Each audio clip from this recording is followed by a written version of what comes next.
हमारे व्रज को लाला यहीं बैठो है, व्रजते रण छोड़ करके लाला यहीं आयो है।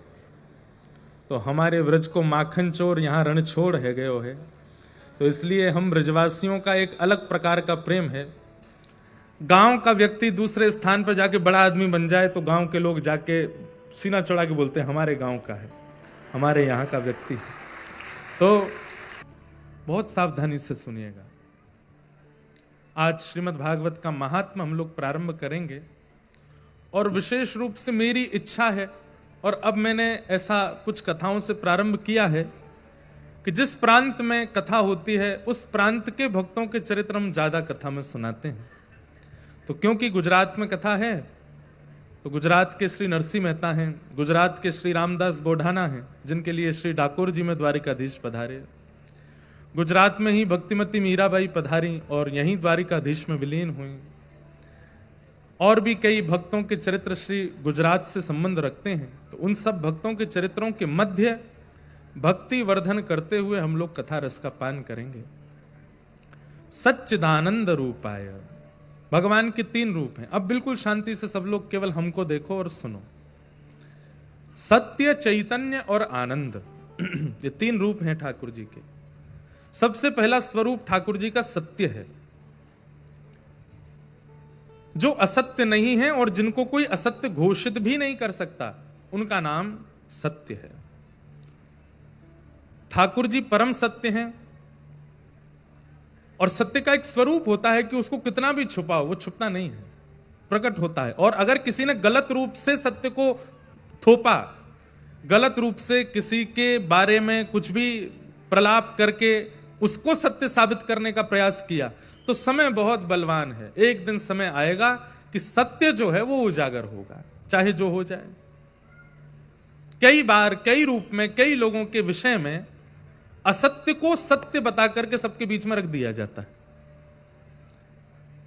अब जगन्नाथ मंदिर के बारे में कई लोग कई बातें कह देते हैं। कुछ दिन पहले ही मैं कुछ सुन रहा था कि ऐसे ऐसे भगवान का हृदय गया, वहां जाकर के जगन्नाथ जी के हृदय में रखा। और उसमें एक नवीन कथा यह बताई जाती है कि द्वारिका में श्री ठाकुर जी का जो देह है उसको, अब वो शब्द तो हमको बोलने में भी भार पड़ता है, उसका पूर्ण क्रिया कर दी गई, सब कुछ हो गया, पर हृदय नहीं जला। तो वो समुद्र में बहता हुआ जगन्नाथपुरी पहुंच गया और वहां जाकर के उसको ही जगन्नाथ जी के हृदय में धारण किया। नहीं, ऐसा नहीं। गीता में भगवान कहते हैं कि मेरा चैतन्य स्वरूप है और मेरे चैतन्य स्वरूप को मरणासन समझने वाला व्यक्ति तो अपवित्र है ही, उसको देखने वाले को भी कपड़े सहित जल में स्नान करना चाहिए। ठाकुर जी चैतन्य है, ठाकुर जी चिन्मय है। उनका शरीर कभी पांच भौतिक हमारी तरह देह नहीं है ठाकुर जी का। ठाकुर जी चैतन्य है और जो चैतन्य है उनका कभी अंत नहीं होता। वो प्रकट होते हैं और फिर अंतर ध्यान हो जाते हैं। तो कई जगह कई बातों को सत्य प्रेषित करके थोपा जाता है कि यह सत्य है और यही सत्य है। ऐसा नहीं, सत्य का स्वभाव है। अगर असत्य को भी सत्य बना करके कह दिया गया होगा तो समय की प्रतीक्षा कीजिए, एक दिन सत्य प्रकट होगा।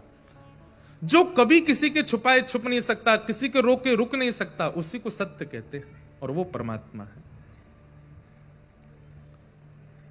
लेकिन एक बात का ध्यान रखिएगा बंधुओं, समय सत्य को प्रकट करवाता। कई बार समय से पूर्व और समय के बाद सत्य का प्रकट होना आवश्यक नहीं होता। उसका नियमित समय है, वो तभी प्रकट होगा। अभी आप सबके बीच गा देता हूं 2 पंक्ति। एक पद गाया है, नवीन पद,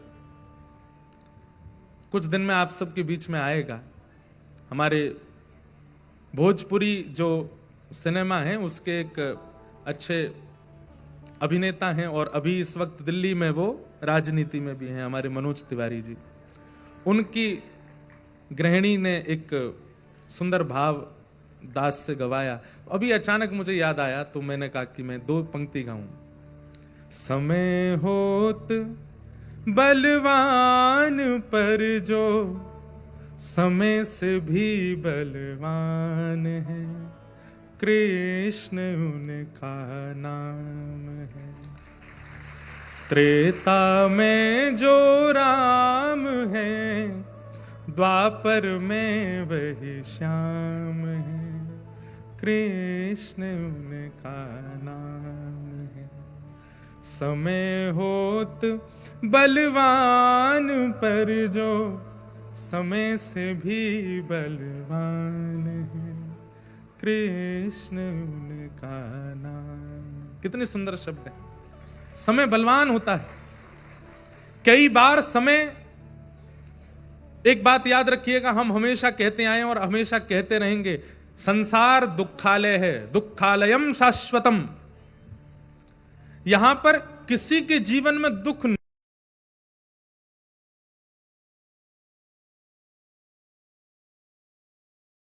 लेकिन भक्ति मार्ग में हो तो दुख ज्यादा आएंगे।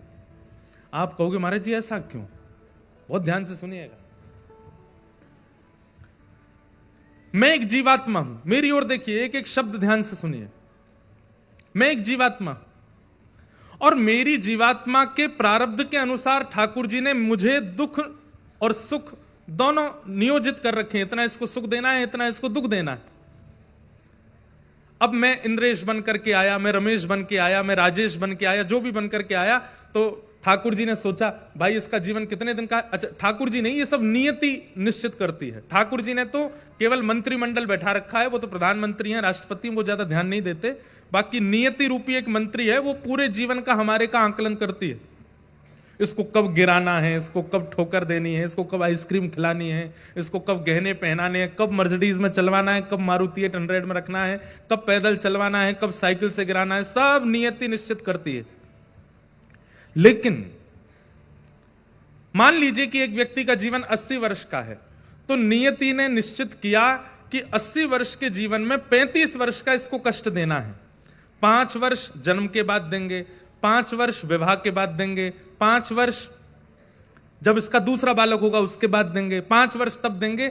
80 वर्ष में वो 5 वर्ष, 6 वर्ष, 7 वर्ष ऐसे करके वो 35 वर्ष का कष्ट आपको प्राप्त हो जाएगा।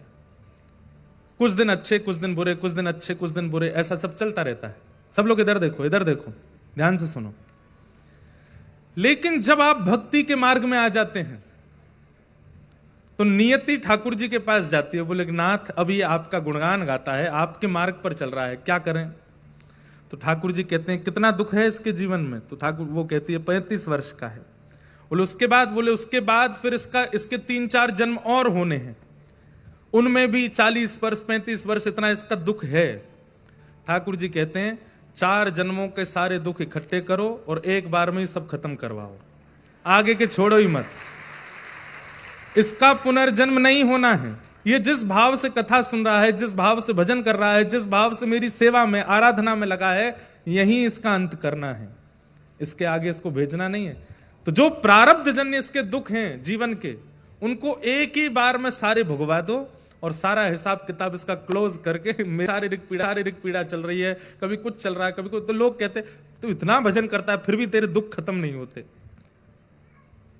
आपको नहीं पता, वो एक दिन में जो दुख भोग रहा है भक्ति करने वाला, उसके 4 जन्मों का दुख एक ही दिन में आ जाता है। वो सब खत्म कर रहा है आगे का। और एक समय ऐसा आता है कि आप ठाकुर जी की, मैं एक बात कहता हूं कथा में, ठाकुर जी या भक्ति कष्ट दूर नहीं करती, कष्ट से जूझना और लड़ना सिखाती है। सांसारिक व्यक्ति कैसा होता है कि कष्ट आने पर वो जूझ नहीं पाता, लड़ नहीं पाता, उसको फेस नहीं कर पाता, उसका सामना नहीं कर पाता, और फिर हाथ पैर मार करके कैसे भी उससे निकलने का प्रयास करता है। पर नहीं, भक्ति मार्ग व्यक्ति तो सहता है। भक्ति मार्ग व्यक्ति तो उसको स्वीकार करता है प्रसाद की तरह कि मेरे प्रारब्ध का कुछ है, नाथ दे दो, ये भी निकल के कट जाए, मुझे ज्यादा इसका कष्ट नहीं है, आप ये करवा देंगे और अच्छा होगा। कितने भक्तों के चरित्र में ऐसा हुआ। मैं आज तो ज्यादा नहीं कहूंगा नरसिंह मेहता का, कल से सुनाऊंगा, पर नरसिंह मेहता के चरित्र की एक घटना मुझको याद आती है। और अभी बंबई में भी मैं कथा करके आया, वहां भी अंतिम दिन नरसिंह मेहता याद आए, तो मैं वहां तो नहीं बोल पाया, लेकिन आज मैं बोलूं। अंतिम दिन की कथा में नरसिंह मेहता आकर के कथा में मानो हाथ पकड़े कि अब हमारे गुजरात चलो।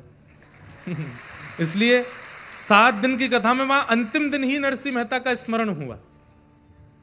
और मैं प्रयास करूंगा, मुझे आती तो नहीं है ज्यादा गुजराती, पर मेहता जी के, नरसी जी के जो पद हैं गुजराती में, उनको टूटी फूटी अपनी हिंदी ब्रजभाषा में गाऊंगा, आप उसको सही कर देना, आप लोग उसका भाव रखना।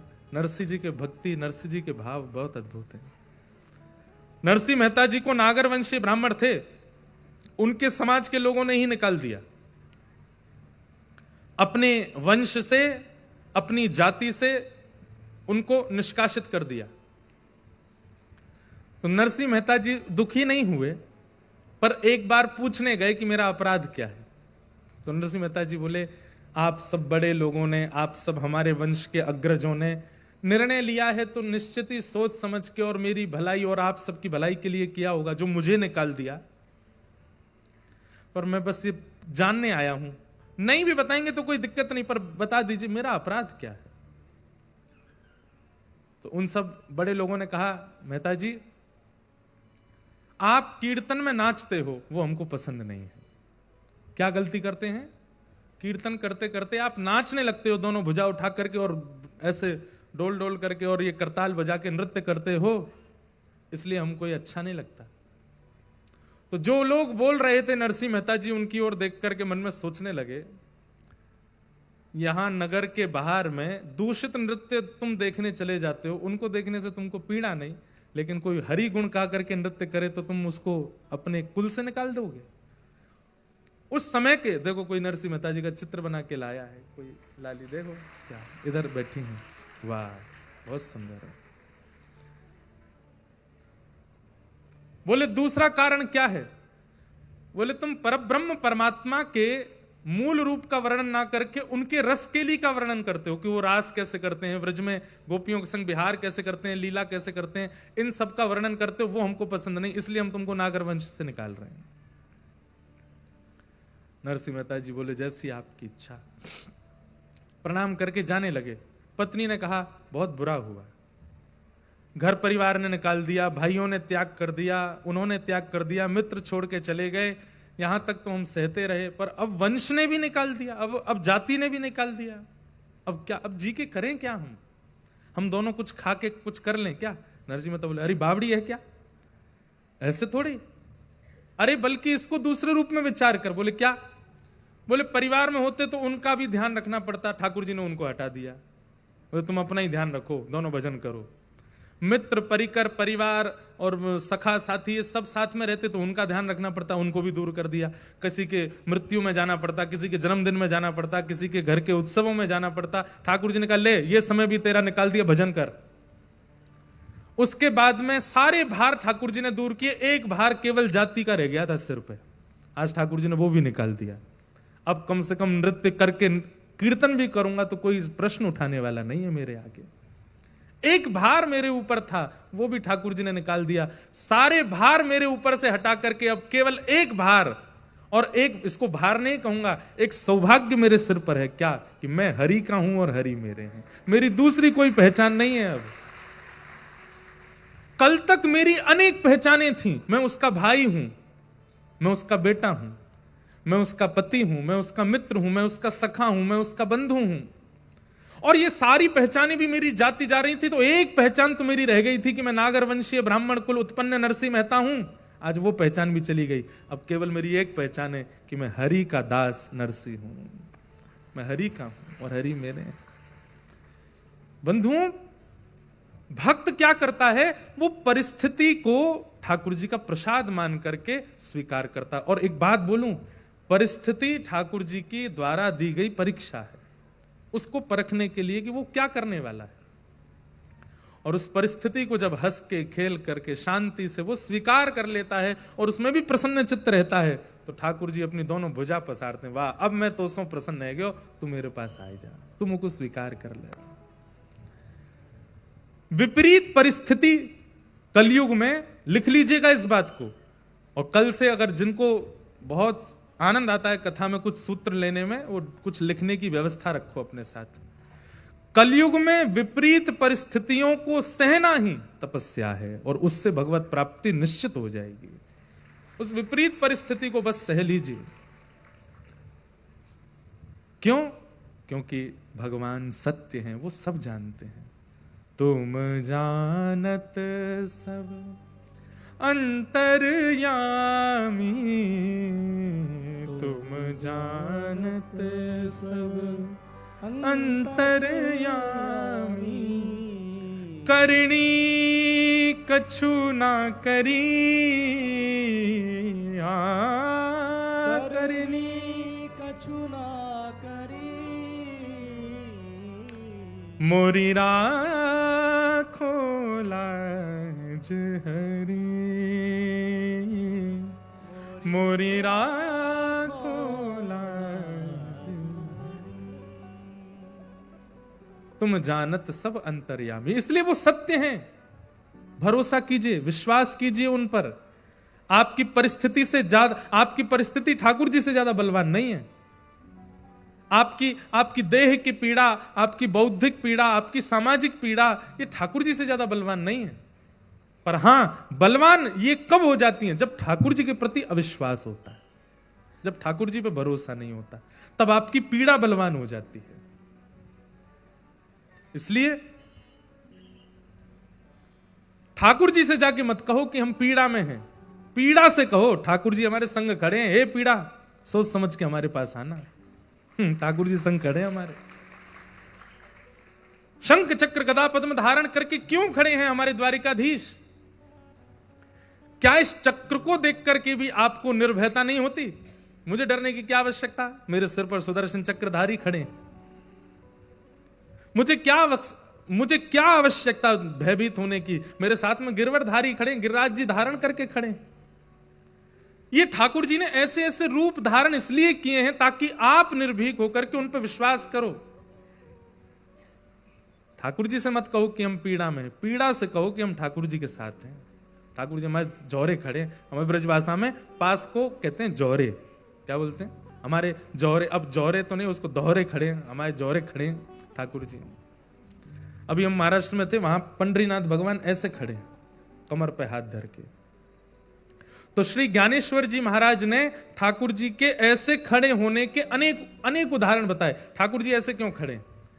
वृंदावन में वंशी बजा रहे हैं, गोवर्धन में गिरिराज जी उठा रहे हैं, द्वारिका में, गुजरात में शंख चक्र गदा पद्म धारण करके खड़े हैं, रंगनाथ में लेटे हुए हैं।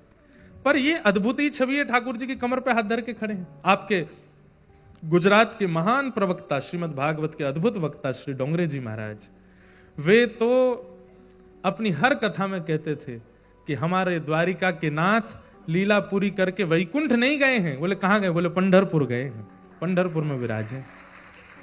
और वहां ठाकुर जी ऐसे खड़े हैं।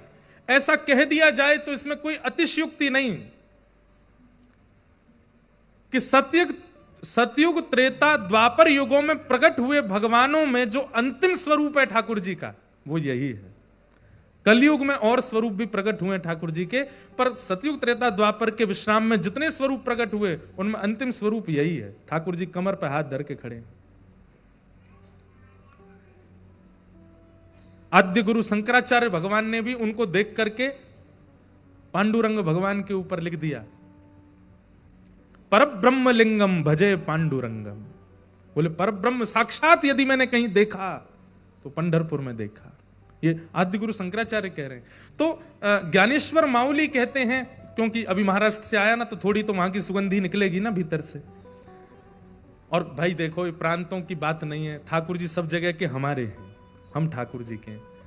तो ठाकुर जी ऐसे क्यों खड़े हैं, बहुत ध्यान से सुनना। तो उसमें सबसे पहला भाव श्री ज्ञानेश्वर माउली कहते हैं कि जब कोई नदी में स्नान करने जाता है तो वो अपने किसी साथी को भेजता है पहले, बोले आगे जाके देख गहरा कितना है। तो वो व्यक्ति जब भीतर जाता है तो वो भीतर जाकर के बताता है, इतना जल है, इतना जल है, इतना जल है। तैरने वाला, जिसको तैरना आता है, वो भीतर जाकर के नाप के बता देता है कि इतना जल है, और फिर वो दूसरा व्यक्ति उसी अनुसार नीचे उतरता है।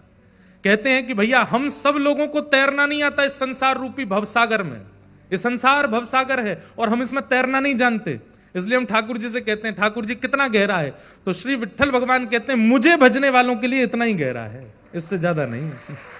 जो मेरे हैं, जो मुझसे प्रेम करते हैं, जो मेरे अधीन हैं, उनके लिए केवल इतना है, बाकियों के लिए इससे ऊपर हो सकता है। पर जो मेरे सामने खड़े हैं, जो मुझे देख रहे हैं, मेरा दर्शन कर रहे हैं, उनके लिए इतना ही है। तो पहला भाव, कितना सुंदर भाव है। दूसरा भाव, ठाकुर जी प्रतीक्षा में खड़े हैं। जब किसी की प्रतीक्षा होती है तो व्यक्ति चाहे एक हाथ से, दोनों हाथ से ऐसे ही खड़ा होता है, या जैसे किसी को ढूंढ रहे हैं, बहुत देर हो गई, वो कह रहा है 10 मिनट में आ रहा हूं, 5 मिनट में आ रहा हूं, बस बस मोड़ से मुड़ गया। तो जब किसी को बहुत ज्यादा प्रतीक्षा होती है, ज्यादा प्रतीक्षा जब किसी की नहीं होती तो आदमी बैठ जाता है, चैन से बैठ जाता है, चाय पी लेता है, कुछ खा लेता है। लेकिन जिसकी बहुत उत्कंठा से प्रतीक्षा होती है, उसको व्यक्ति यूं ही ढूंढता रहता, कितनी देर रह गई यार, अभी तक नहीं आया, अभी कह रहा 10 मिनट, 5 मिनट देर। तो मानो श्री पंडरीनाथ भगवान प्रतीक्षा में खड़े हैं, और जब हम सामने जाते हैं तो ठाकुर जी मानो कहते हैं, आ गया, मैं कब से प्रतीक्षा कर रहा था, मैं तेरे लिए ही तो खड़ा हूं कमर पे हाथ धर के कि तू कब आएगा। तेने 28 साल लगा दिए मेरे पास आने में, तेने 25 साल लगा दिए, तेने 20 साल लगा दिए। तो प्रतीक्षा में ठाकुर जी खड़े हैं। किसकी प्रतीक्षा में? मेरी और आपकी प्रतीक्षा में खड़े हैं। हम वहां घंटों लाइन में लगकर के जब पंडरीनाथ भगवान के सामने जाते हैं तो पंडरीनाथ भगवान मानो कह उठते हैं, बोले तू तो भैया 2 घंटा लाइन में लग के आया, मैं तो 2000 वर्ष से यूं ही खड़ा हूं, तेरे काजे मैं तो 2000 वर्षों से ऐसे ही खड़ा हूं। तो प्रतीक्षा की भावना। और तीसरी भावना मुझे बहुत प्रिय लगती, वैसे तो सारी भावना प्रिय हैं, पर ज्ञानेश्वर माउली कहते हैं तीसरी भावना, बोले क्या? आपकी किसी से लड़ाई हो गई बाहर, आपने लड़ाई तो कर ली, लेकिन जब लड़ाई हुई तो पता चला सामने वाला आपसे ज्यादा बलवान।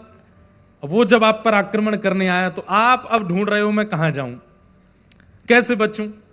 तो बच्चों में लड़ाई हो जाती है, तो सामने वाला बच्चा ज्यादा बलवान होता है, तो वो दूसरा वाला बच्चा मैया को ही खोजता है अपनी, मेरी मम्मी कहां, पिताजी नहीं, मम्मी ही बचाएगी। वो मम्मी के पास जाता, बचाओ बचाओ बचाओ बचाओ। तो मां क्या करती है, तुरंत छोटे वाले को लेके अपने पीछे खड़ा करती है और सामने खड़ी हो जाती है, क्या बात है, और जो सामने से आ रहा है उसको टोक देती है, क्या कहना है इसको, इससे बाद में कहना, पहले मुझसे बात कर। तो ऐसे ही संसार के पीड़ा, संसार के कष्ट, संसार का भय, संसार की दुख दारिद्र, ये सबसे हम भिड़ तो जाते हैं, लेकिन बाद में पता चलता है ये हमसे ज्यादा बलवान है, ये हमको मानसिक रूप से, बौद्धिक रूप से, व्यवहारिक रूप से, शारीरिक रूप से तोड़ ही रहे हैं। तब हम क्या करते हैं, तब हम ठाकुर जी का नाम लेते हैं। जैसे ही कहते हैं, हे कृष्ण द्वारिकावासी क्वासी क्वासी महाभुज, हे महाभुज आप कहां हो, हे जगन्नाथ आप कहां हो, हे द्वारिकाधीश आप कहां हो, तुरंत ठाकुर जी निकल करके आते हैं और हमको पीछे खड़े करके ऐसे खड़े हो जाते हैं और दुख दारिद्रों से कहते हैं, इससे बाद में जूझना, पहले मुझसे बात करो, इसके पास बाद में जाना। इसीलिए हमारे महाराष्ट्रियन वैष्णव ठाकुर जी को भगवान नहीं बोलते, क्या बोलते हैं, माउली। क्या बोलते हैं, माउली मतलब मैया, ये हमारी मैया है, ये हमारी माता जी है। एक पद है बहुत सुंदर, वो है तो गुरु के लिए, लेकिन बहुत सुंदर भाव है, मेरे मन में तरंग आ रही है तो मैं गा देता हूं। हम बालक तुम माई हमारी, हम बालक तुम माई हमारी। देखो हमारी कथा में 2-3 श्रृंगार ही विशेष हैं, उसमें पहला तो भक्त चरित्र है, दूसरा पद पदावली रसिक जनों की, और तीसरा गुरुजनों के उच्छिष्ट प्रसादी जो प्राप्त है वो सब। इसलिए जब कभी भी ये रसिकों के पद गाए जाएं, हमारी आपसे भावना है, मैं आप सब लोगों की ओर से गा रहा हूं, लेकिन फिर भी आप सबसे मेरी प्रार्थना है, जैसा स्वर है आपका, राग की आवश्यकता नहीं, अनुराग में गाइएगा, गाइएगा जरूर, पुकारिए मेरे साथ, हम बालक तुम माई हमारी, हम बालक तुम माई हमारी। एक बात कहें, आप लोग द्वारिका जाइएगा, मुझे तो समय नहीं मिल पाएगा बड़ोदरा कथा के विश्राम में, क्योंकि प्यारे गिरधर लाल जी का ब्याहुला उत्सव बरसाना में है, मुझे तुरंत पहुंचना पड़ेगा वहां पर जो लोग ब्याहुला में नहीं आ पा रहे हैं बरसाना, मेरी तरफ से मुझे कथा की दक्षिणा देने के रूप के भाव से आप लोग द्वारिका चले जाना, और द्वारिका बहुत दूर लगता हो, क्योंकि यहां से दूरी तो है, तो डाकोर जी चले जाना। और श्री रणछोड़ राय प्रभु को आज तक आपने भाई के रूप में देखा, लाला के रूप में देखा, राजा के रूप में देखा, भगवान के रूप में देखा। एक बार मेरे कहने से मां के रूप में देख के आई है कि मेरी मैया है, हम उसके बालक हैं, हम आके लाला हैं और ये हमारी मैया है। एक बार दर्शन करके आइएगा इस भाव से, और फिर जो आप अनुभव करेंगे ना वो अद्भुत होगा। हम बालक तुम माई हमारी, हम बालक तुम माई हमारी, पल पल माही करो रखवारी, पल पल माही पल पल माही करो रखवारी, पल पल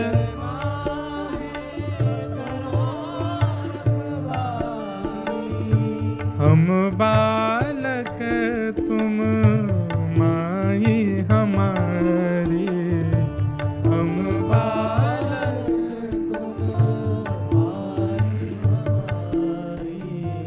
निस दिन गोद ही में राखो, निस दिन गोद। जगन्नाथपुरी में एक भक्त था भगवान का, वो ठाकुर जी के पास जाके रोज रोता था और महाप्रभु जगन्नाथ जी से कहता था कि मेरे जीवन में बहुत कष्ट है, बहुत कष्ट है, बहुत कष्ट है। अपने सारे कष्टों की दुविधाएं बताता था। मेरे सारे कष्ट दूर मत कीजिए, बस एक काम कर दीजिए। बोले क्या? आप मेरे साथ रहने लग जाओ तो मुझे लगेगा कि आप संग खड़े हो, मुझे कष्ट की अनुभूति नहीं होगी।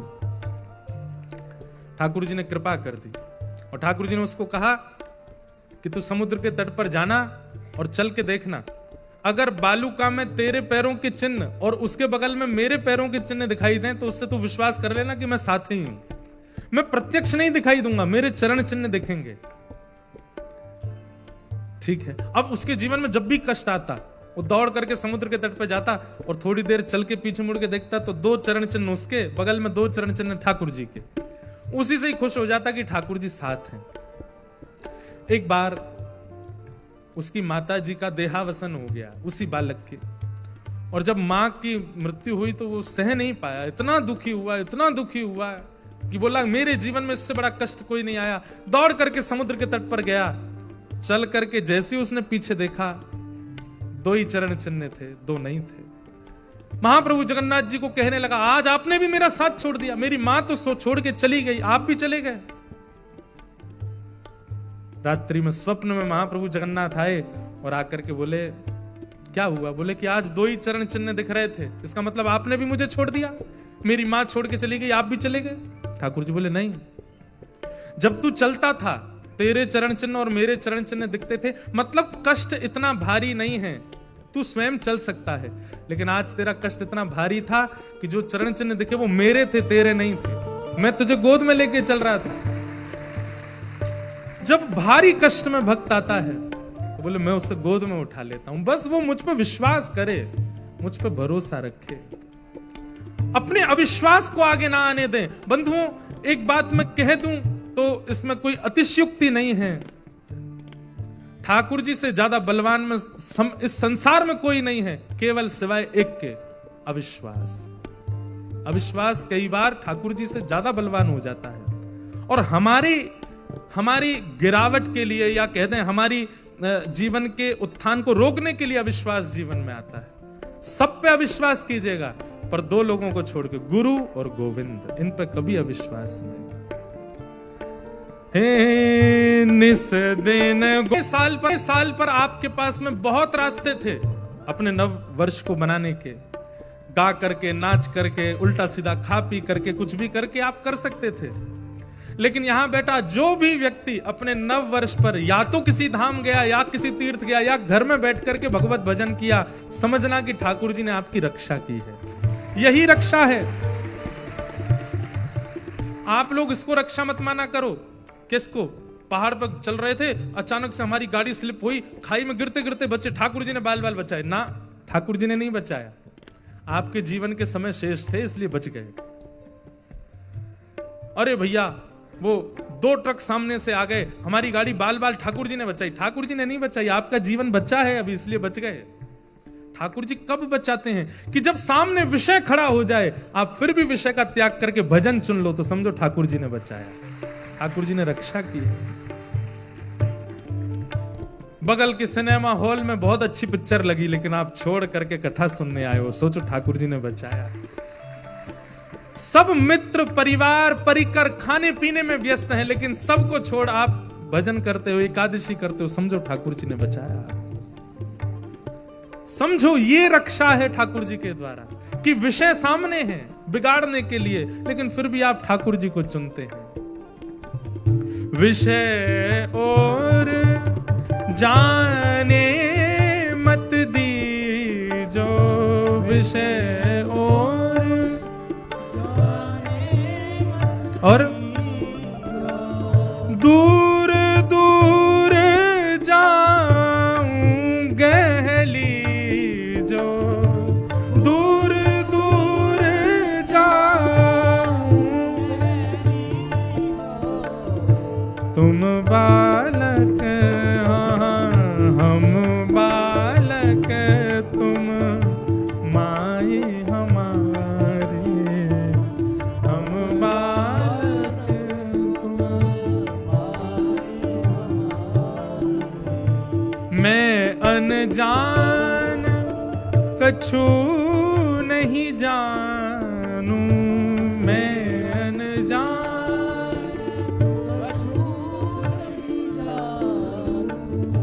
बुरा भला कछु नहीं पहचानू, बुरा भला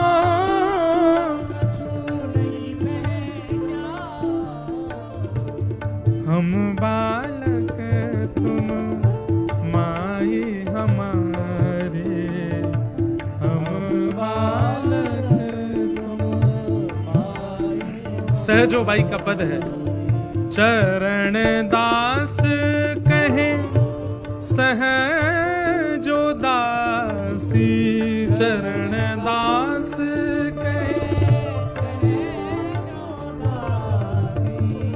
हो रक्षक पूर्ण अविनाशी, हो रक्षक पूर्ण, हम बालक तुम माई हमारी, हम बालक हे तुम माई हमारी, हे तुम माई हमारी, तुम माई हमारी।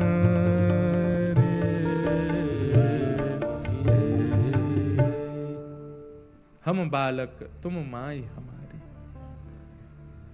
बंधुओं, ठाकुर जी के प्रति विश्वास कैसा होना चाहिए? जैसे 1 वर्ष से कम आयु के बालक का अपनी मां के प्रति होता है।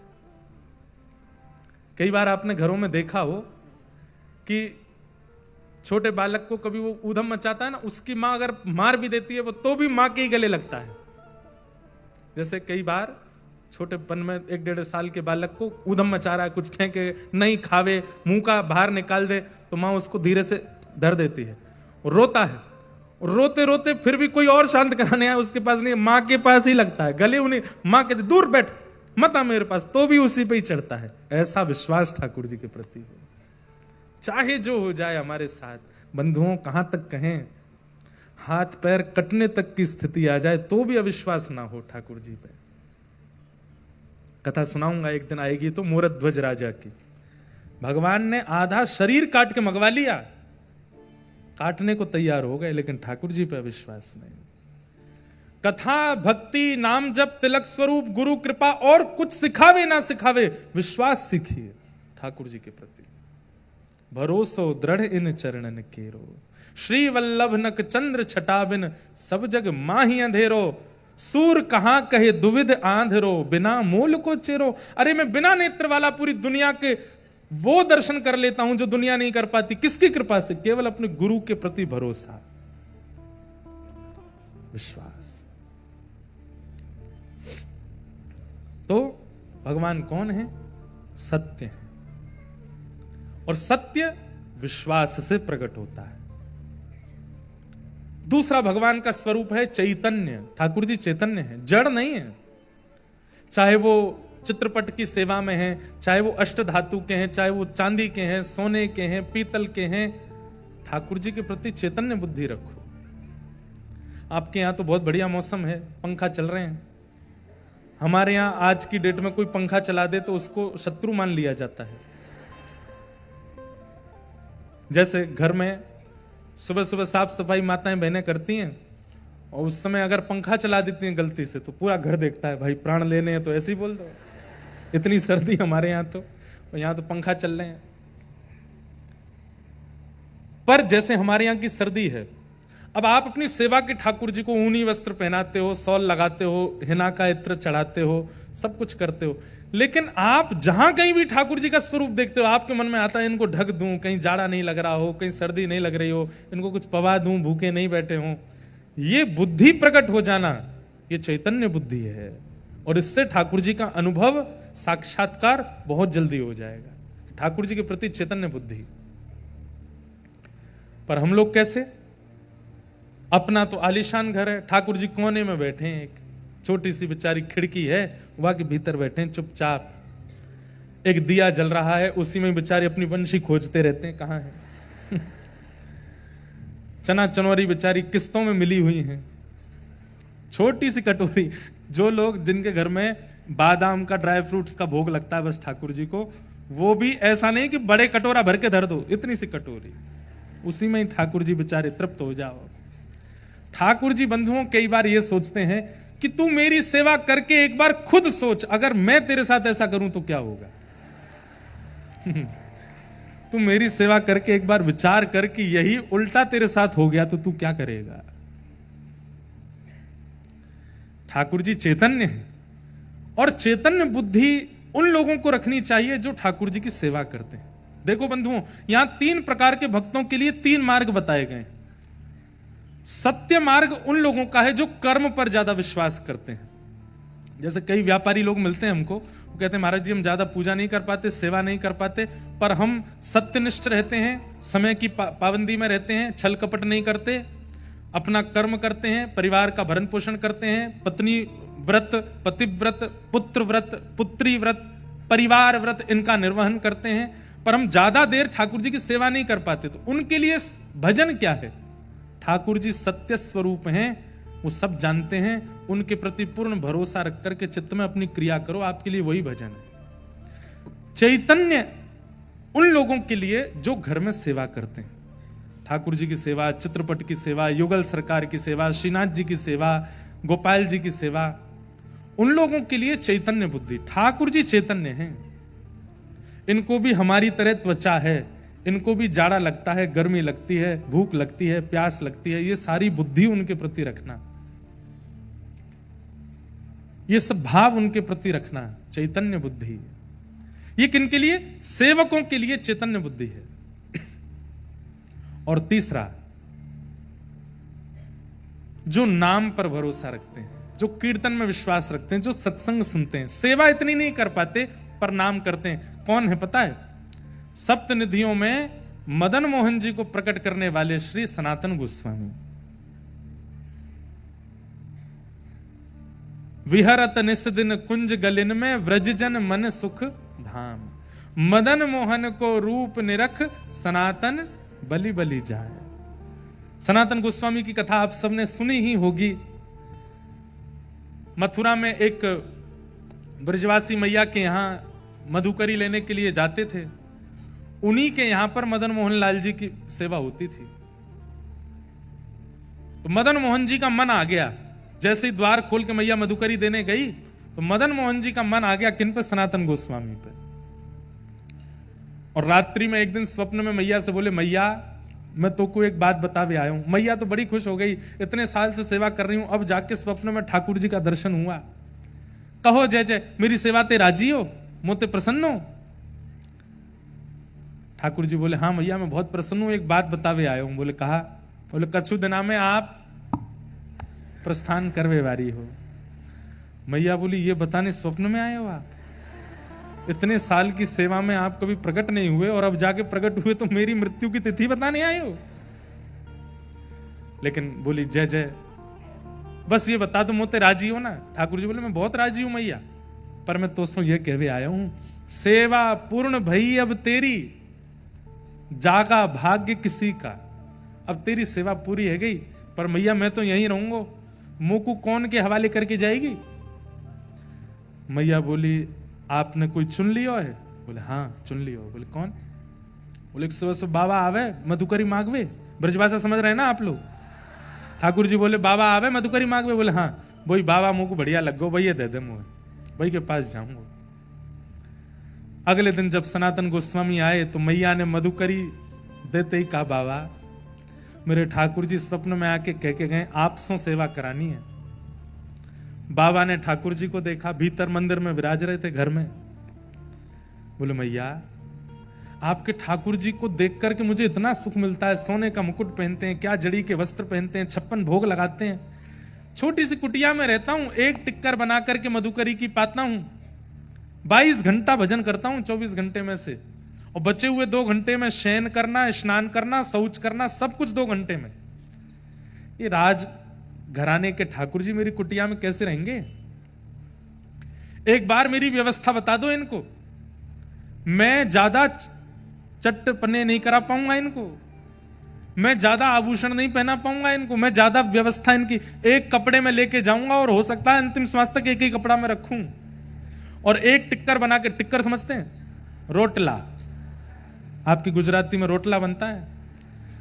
कच्छ साइड जाते हैं या उधर अपने सौराष्ट्र की तरफ जाते हैं, वहां यहां पे भी बनता है रोटला, बाजरा का रोटला, ज्वार का रोटला, बड़े बड़े, उसका भी और बड़ा रोटला का भी रोटला, उसको बोलते हैं टिक्कर।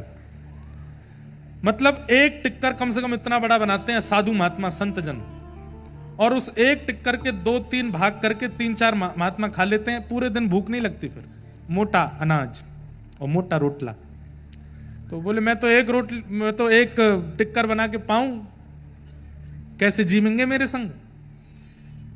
इनकी तो 8 बार भोजन, 7 बेर आरती, हमारे ब्रजमंडल में 8 बार भोग लगता है, 7 बार आरती होती ठाकुर जी की, अष्टयाम सेवा होती।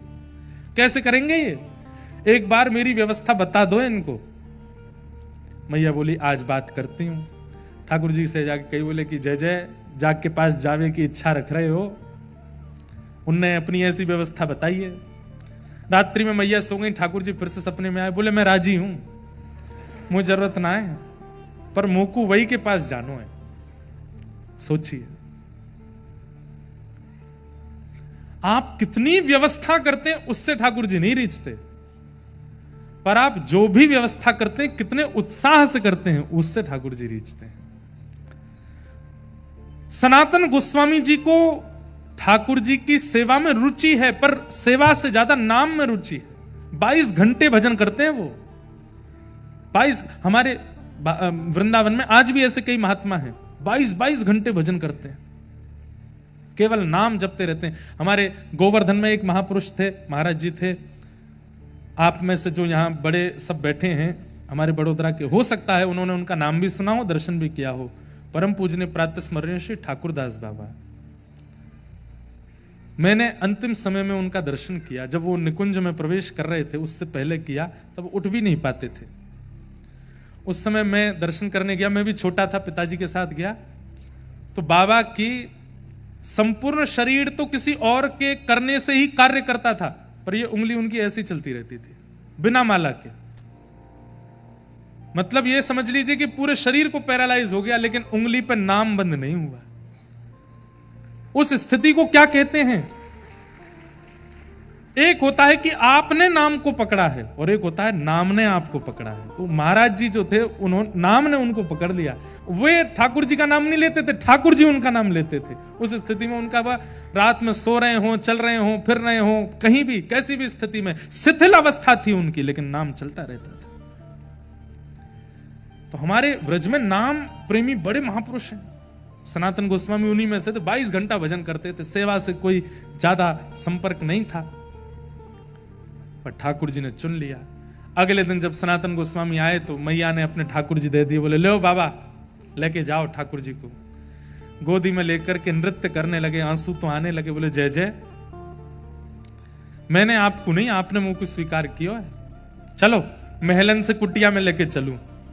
और यमुना जी के तट विश्राम घाट पर छोटी सी कुटिया, उसमें लेकर के ठाकुर जी को आए, एक कोने में बैठा दिया। उत्साह में तो बहुत थे, क्या क्या करूं, पर आता नहीं है कुछ भी। तो एक चौकी पर ठाकुर जी बैठा दिए, एक कपड़ा से ढक दिए, मोटा टिक्कर बनाया ठाकुर जी के लिए।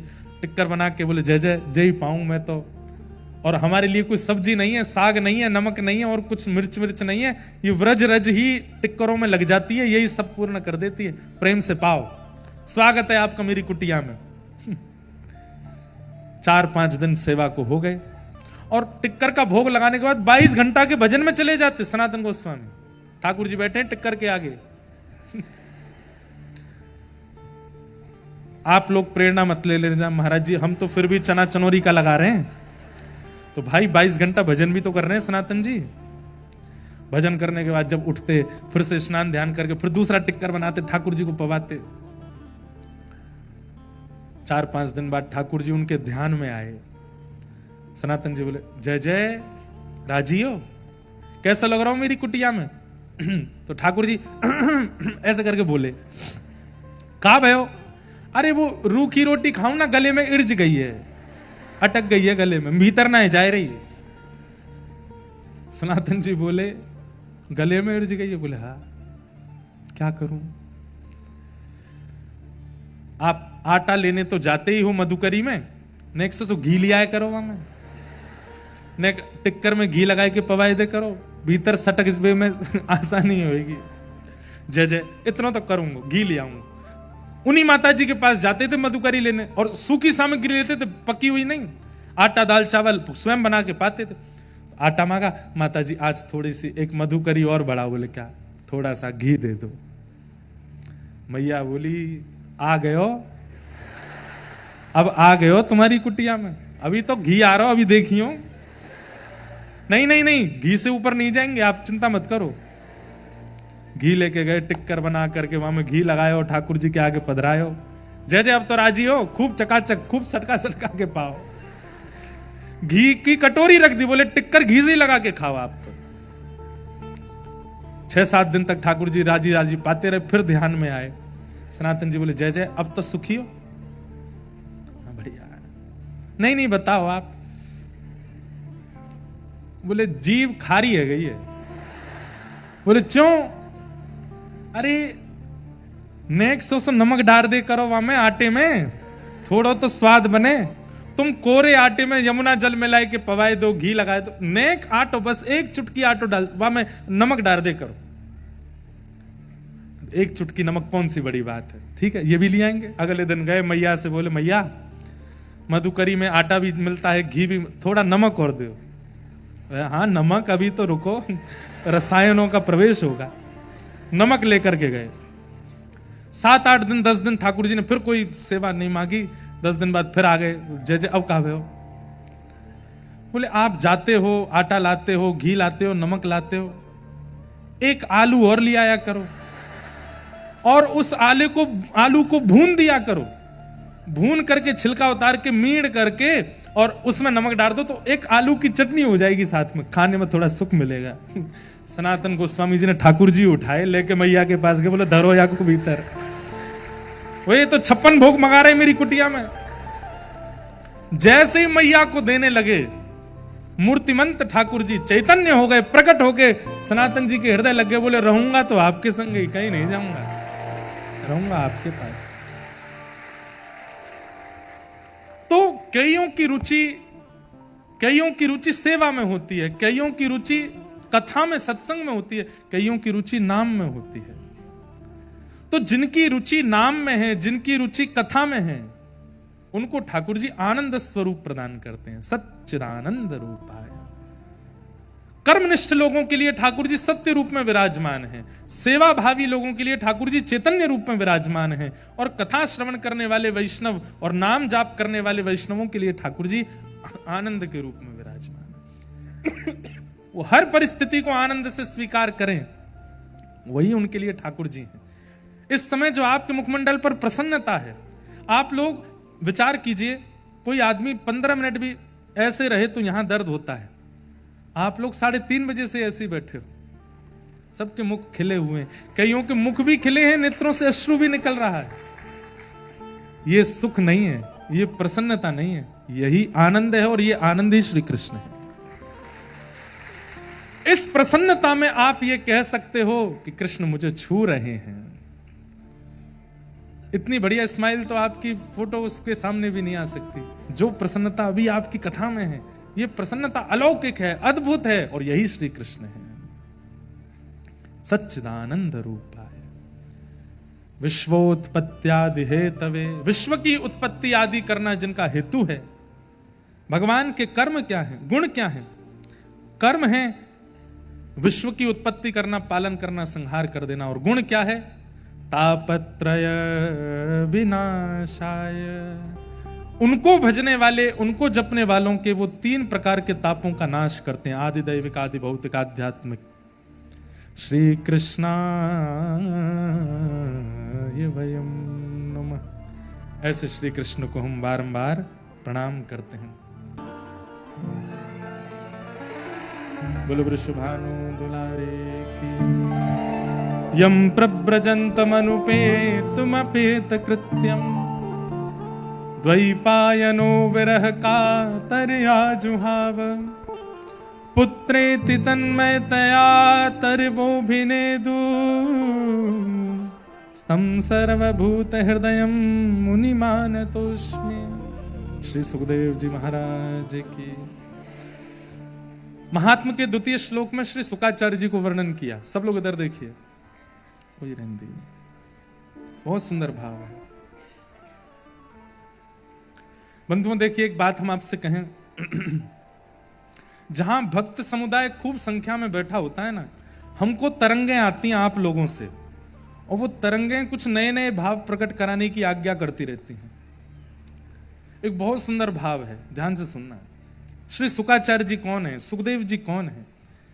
अनेक भाव, अनेक कथाएं, व्यास जी के पुत्र आदि आदि हमने अनेक बार कथाओं में, और भी हमारे महापुरुष सब सुनाते रहते हैं। एक बहुत सुंदर भाव एक महापुरुष के द्वारा सुना हुआ।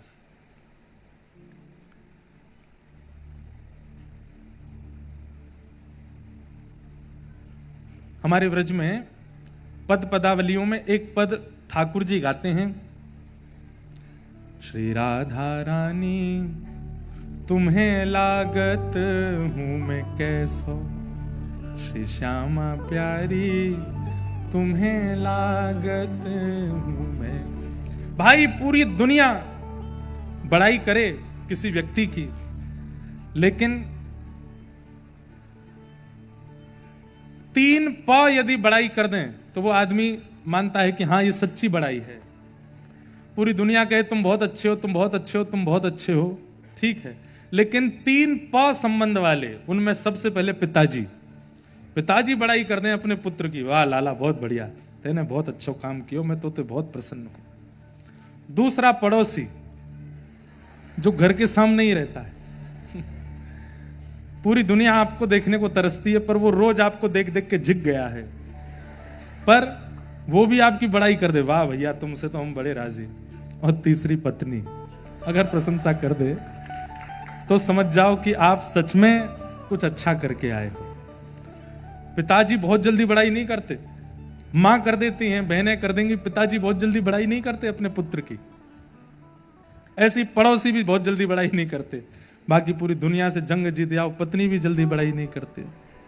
हमारा तो अनुभव अभी शुरू हुआ है तो अभी ज्यादा हमको अनुभव है नहीं, देखते हैं। आप सब यहां ज्यादा बैठे हो तो ये 3 ज्यादा बड़ाई कर दें तो समझो कि सही में कुछ अच्छा किया आपने। तो ठाकुर जी के मन में एक दिन भाव आयो,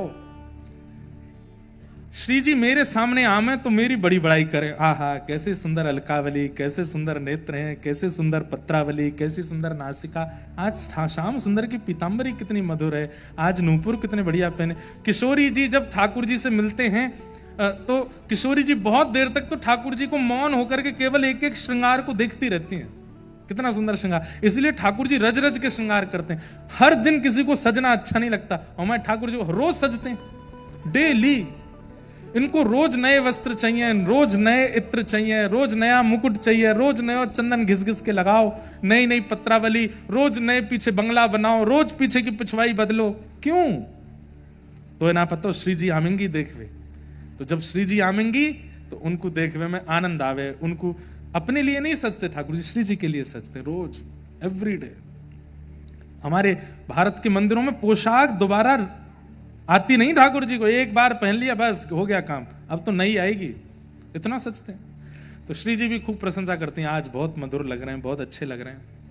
ठाकुर जी ने मन में विचार किया, ये मेरे मुंह पे तो बड़ाई करें, पर असली प्रशंसा तो मैं तब मानूं जब मैं उपस्थित नहीं हूं, तब ये क्या कहती है मेरे बारे में, वो मुझे सुनाई दे। तो उसके लिए मैं क्या करूं? मेरे बिना जब श्री जी बैठती हैं तब क्या चर्चा करती हैं, क्या सोचती हैं, वो मुझे पता चले। तो ठाकुर जी ने योजना बनाई, मधुमंगल को सखी बनाया, मधुमंगल को नथनी पहनाई, कानन में कुंडल पहना दिए, ओढ़नी पहना दी, बढ़िया सुंदर उसका श्रृंगार विंगार करके बाल वाल आगे कर दिए। ए मधुमंगल बोला, हाँ तू श्री जी के समूह में चला जा, और वहां बैठ करके बस ये सुनना कि वो मेरी अनुपस्थिति में मेरी क्या बात करती हैं, वो मुझे आके बताना। पहले बार तो मधुमंगल सखी बन के वो जैसी चलने लगा तो उसकी चाल ऐसी मर्दानी वाली, ठाकुर जी बोले ऐसे नहीं चलना, 2 मिनट में पकड़ा जाएगा, थोड़ी चलना अदब से चले, ऐसे चलते। सिखाया उसको। मधुमंगल थोड़ी दूर गया, लौट के आ गया, बोले लाला, बोले एक बड़ी दिक्कत है। बोले कहा, मुझे हर 15 मिनट में भूख लगे, और मां श्री जी क्या मैं कौनते मांगूंगो। ठाकुर जी बोले तो मैं खवा के भेज रहा हूँ, खूब सारो खवा के भेज रहा हूँ, और तू लौट के आएगा फिर दोबारा सबरो खवाऊंगा, मां मत बोलियो कोई ते। मधुमंगल को खूब खवा पवा के भेजो, पहुंच गयो। श्री जी के साथ में इतनी सखियां चलती हैं कि कोई एक आध नहीं आ भी जाए तो पता नहीं चलता। तो मधुमंगल सखी बन के आ गया, श्री जी के समूह में आकर के चलन लगो। थोड़ी देर में भूख लगी आई उसको। अब भूख में जब व्यक्ति आता है तो उसको और कुछ फिर पता नहीं चलता, और जिसको बहुत भूख में, कई लोग ऐसे होते हैं कि भूख में मौन हो गए, भूख में व्याकुल हो रहे हैं, कई लोग हंसते हैं, पानी वानी पी लेते हैं भाई भूख। लेकिन कई लोगों का मैंने स्वभाव देखा, आपके भी झुंड में या परिवार में या मित्र में एक ऐसा होगा, उसको गुस्सा बहुत आता है, उसको भूख लगती है तो वो चिड़चिड़ाता है, गुस्सा आता है कि मुझे कुछ दो खाने को। मधुमंगल ऐसी स्थिति में आ गया कि महाराज सखियों को कौन ही मारे। सखियां कह रही तू कौन सी है, मुझे बात मत करे, और सबको झटकावे। बोले ऐसी सखी तो कोई नहीं हमारे समूह में। जैसे तैसे करके महाराज मधुमंगल ने 2-2.5 घंटे निकाले, फिर भागा वापस। ठाकुर जी यहाँ चाव में बैठे थे 56 भोग मंगा करके। मधुमंगल दौड़ा आ रहा है सामने से। मधुमंगल बैठ जा, लाला सही में बता कहा बात सुन के आए हो, श्री जी कहा कह रहे। बोले पहले मुझको खवा दे। बोले ले तू पुआ खा, माल पुआ खा, रबड़ी खा, कलाकंद खा, ये खा वो सब खवाए, अब बता कहा बात है। बोले लाला मैं भूख में इतना व्याकुल भयो कि मैंने कभी सुनो ही नहीं, मैं 2 घंटा बैठ के आया, मुझको कोई सुनाई नहीं दी। ठाकुर जी बोले दारी के अब तू 2 दिन व्रत करेगा, कुछ नहीं मिलेगा तो। ठाकुर जी ने और भी कई उपाय अपनाए, लेकिन किसी भी उपाय से अनुपस्थिति में श्री जी क्या बात करती हैं ये नहीं सुनाई दिया। तो एक दिन ठाकुर जी ने एक तोते का रूप धारण किया, एक सुख बन गए। आहा, तरवर छाओ तीर यमुना के, सुआ पढ़ावत डोले।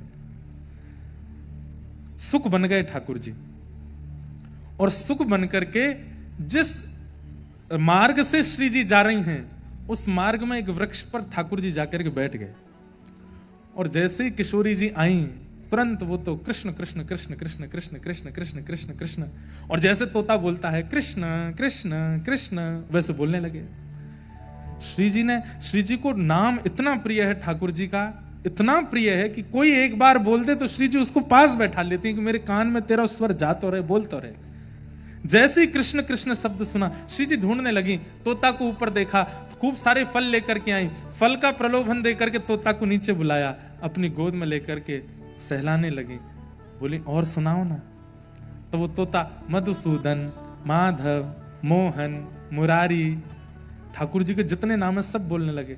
और श्री प्रिया जी इतनी भाव निमग्न हो गई, वो तोता कभी यहां बैठे, यहां बैठे, यहां बैठे, कोई और थोड़ा ही है, ठाकुर जी हैं। सोई श्री जी ने कहा कि ललिता विशाखा से कही, एक मणि को पिंजरा बनवाओ और ये मेरे संग सदा रहेगो, ऐसी योजना बनाओ। मणि को पिंजरा मंगा करके वहां में जैसे ही ठाकुर जी भीतर पधरा, ठाकुर जी बोले अब मैं क्या करूंगा, ये तो थोड़ी बहुत देर के काजे में आयो, इनने तो मुझको भीतर ही धल लियो।